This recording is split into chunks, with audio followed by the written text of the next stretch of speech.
माननीय अध्यक्ष महोदय, हमारा जयपुर शहर आध्यात्मिक नगरी है, पर्यटन का केंद्र भी है और जिस प्रकार से स्मार्ट सिटी का लगभग 800 करोड़ रुपए का जो कार्य पिछले शासन में कांग्रेस काल में हुआ था, मैं जो जांच हुई है मैं उससे अभी संतुष्ट नहीं हो पाया, क्योंकि मैंने मौके पे जाके खुद ने भी सैंपल उठाए थे और अन्य किसी को भी दिखाए थे और उन्हें खुद ने कहा था कि आप जांच कराइए, 100% गड़बड़ है।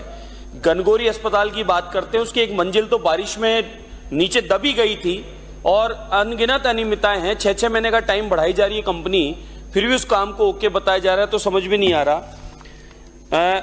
ये पिछले दिनों जो एनके गुप्ता एक अधिकारी पिछले 6.5 वर्ष से इसी सीट पर बैठकर ये काम देख रहा है, उसी की देखरेख में भी जांच हो रही है, तो ये भी समझ में नहीं आया कि वही अधिकारी 6.5 वर्ष से एक सीट पर बैठा है और उसी की देखरेख में जांच हो रही है, तो क्या जांच प्रभावित कर रहा है वो?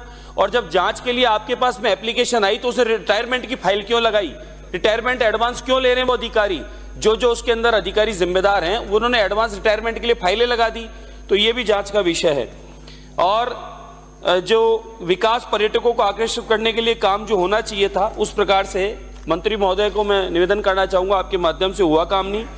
मैं अध्यक्ष महोदय के मार्फत मंत्री जी से ये जानना चाहता हूं, यूडीएच का मतलब डेवलपमेंट है, पर अधिकारी कार्यालयों में बैठकर क्या डेवलपमेंट कर रहे हैं? सिर्फ प्राइवेट कॉलोनियों के नक्शे पास करने के अलावा जिस प्रकार से जयपुर की बसावट हो रही है, 50-60 किलोमीटर में जयपुर बस रहा है, आसपास में कई छोटे कस्बे, ढाणी, छोटे मोटे शहर, वहां तक जयपुर चला गया, तो वहां पर भी क्या डेवलपमेंट की आवश्यकता है? क्या अधिकारियों ने इस बारे में विचार किया? जयपुर में आज भी स्थिति है कि रोडों की, नालियों की, और जिस प्रकार से छोटी सी बारिश आने पर नाले उफन रहे हैं या सिविल लाइन जिस प्रकार से उफन रही है, ये सब अधिकारियों को देखने की आवश्यकता है। ये अधिकारी अगर नहीं काम करते हैं तो कृपया इनको डिपार्टमेंट से यहाँ से कहीं परिवर्तन करें, नयों को लाएं ताकि वो काम को देखें और डेवलपमेंट क्या होता है उसके बारे में विचार करें। और हर बार 6-6 महीने में ये कंपनी टाइम ले लेती है स्मार्ट सिटी के द्वारा जो काम कर रही है, और उसको टाइम दे दिया जाता है और पेमेंट भी दिया जाता है उसको, और काम में अनियमितता भी है, लेट भी कर रहा है। तो मेरा निवेदन है कि आप इसको देखें कि 800 करोड़ का बजट था जिसको अधिकारी किस प्रकार से डकार रहे हैं और रिटायरमेंट की फाइलें लगा रहे हैं। 800 करोड़ में क्या क्या काम होना था और अभी तक कितनी राशि का काम हुआ है। आज अधिकारियों को प्राइवेट प्लान के पास के अलावा ये सरकारी तौर पे खुद अपनी तरफ से कोई डेवलपमेंट की योजना ये बना नहीं रहे।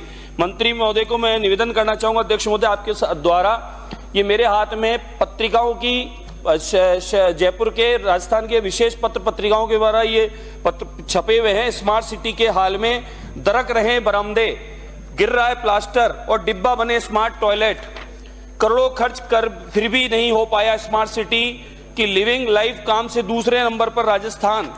देश में स्मार्ट सिटी एक्सप्रेस 74 की रफ्तार पर पूरा ट्रैक नापना बाकी। स्मार्ट सिटी चंडीगढ़ इंदौर चमके, जयपुर का केवल नाम, करोड़ों रुपए खर्च, फिर भी काम खराब। ये नियमित पेपर में आ रहा है, नियमित। स्मार्ट सिटी रैंकिंग, इंदौर देश में नंबर 1, जयपुर को किसी श्रेणी में अवार्ड नहीं। ये लगातार पिछले शासन में भी था और अभी भी कुछ दिनों से लगातार आ रहा है। स्मार्ट सिटी मिशन 28 प्रोजेक्ट, मेरा निवेदन है, अनगिनत है, मैं टेबल करूंगा, अनगिनत है। स्मार्ट सिटी के साथ द्वारा जो 800 करोड़ का काम हुआ है पिछली कांग्रेस शासन में, बहुत बड़ा वो घोटाला है। वही अधिकारी आज भी बैठे हैं और उन अधिकारियों की देखरेख में काम हो रहा है जिसकी जांच होनी चाहिए। और ये जांच, मंत्री महोदय, ये पिछले कांग्रेस काल में ये काम हुआ था और पिछले कांग्रेस काल में घोटाले हुए थे।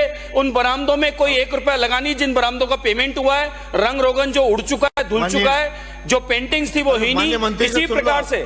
इसी प्रकार से चौगान स्टेडियम में भी आप चलकर देख लें। मेरा निवेदन है मंत्री अध्यक्ष महोदय आपसे, मंत्री महोदय मेरे साथ निकाल के समय चलें और ये जांच अगर सही है तो मुझे आप कोर्ट करना, अगर ये गलत है तो उनके खिलाफ कार्रवाई करना। माननीय मंत्री जी कोई कहेंगे? बैठे बैठे नहीं। माननीय अध्यक्ष महोदय, 6.5 साल तो वहीं बैठा, कुल 143 काम जो पूरे हुए हैं उन पर 754.11 अभी छप रही है रोज बासर पत्रिका, करोड़ रुपए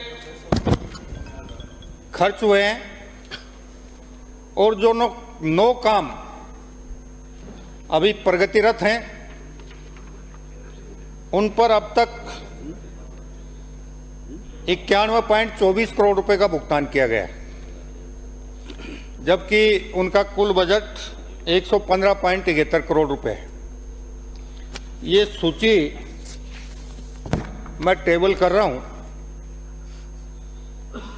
अब चूंकि IIT रुड़की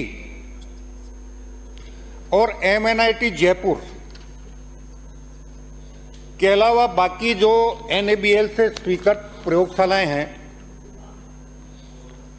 उनके द्वारा जांच की गई है और IIT रुड़की और MNIT जयपुर के अलावा हमारे पास कोई उच्च स्तरीय जांच एजेंसी नहीं है तकनीकी रूप से। फिर भी हमने सार्वजनिक निर्माण विभाग के मुख्य अभियंता को पत्र लिखकर यह आग्रह किया है कि वो चौगान स्टेज में बनने वाले पंडित दीनदयाल उपाध्याय चिकित्सालय के भवन निर्माण की तकनीकी जांच करके रिपोर्ट दें। अब रिपोर्ट में अगर कोई कमी खामी आएगी तो निश्चित रूप से हम कार्रवाई करेंगे। और इन्होंने जो बात कही है, मैं निवेदन कर दूं कि जयपुर का ड्रेनेज बनाने का प्रस्ताव डिजास्टर मैनेजमेंट विभाग के माध्यम से केंद्र सरकार को भेजा गया है और स्मार्ट सिटी के कार्यों को देश के स्तर पर रिकॉग्नाइज भी किया गया है। फिर भी अगर किसी अधिकारी विशेष के प्रति माननीय विधायक महोदय की कोई शिकायत है तो हम ये शिकायत प्रस्तुत कर दें। उस अधिकारी के खिलाफ भी उस स्तरीय जांच करवाकर अगर वो दोषी पाया जाता है तो उसके खिलाफ कार्रवाई करेंगे। और अब हमारे पास IIT रुड़की और MNIT जयपुर के अलावा अगर वो और किसी संस्था का नाम लें जो इनसे उस स्तर की हो तो हम उससे भी जांच करवाने के लिए तैयार हैं। अध्यक्ष महोदय, मैं आपके द्वारा निवेदन करना चाहूंगा कि एक बार मंत्री महोदय एक दिन का समय निकाल लें, उन अधिकारियों को बुला लें जिनके देखरेख में काम हो रहा है, न कि ये कागजों में जांच आई है। मौके पर चलें और जय निवास उद्यान, चौगान स्टेडियम, ताल कटोरा और जहां जहां उन्होंने जो काम बताए करोड़ों रुपए के, उन बरामदों के, अगर वहां काम हुआ है, गुणवत्ता अगर उनकी ओके है और काम दिखा दें वो, तो आप कहें जो, और नहीं तो फिर मुझे आप कोर्ट करना। मैं पूरी जिम्मेदारी के साथ कह रहा हूं, पिछले 1.5 साल से उस अधिकारी की शिकायत है और उस अधिकारी 6.5 साल से वहीं बैठा है। लगातार वे जांच में खुद वह अधिकारी काम कर रहा है, लेकिन उस पर कोई कार्रवाई के लिए 2 बजे तक स्थगित की जाती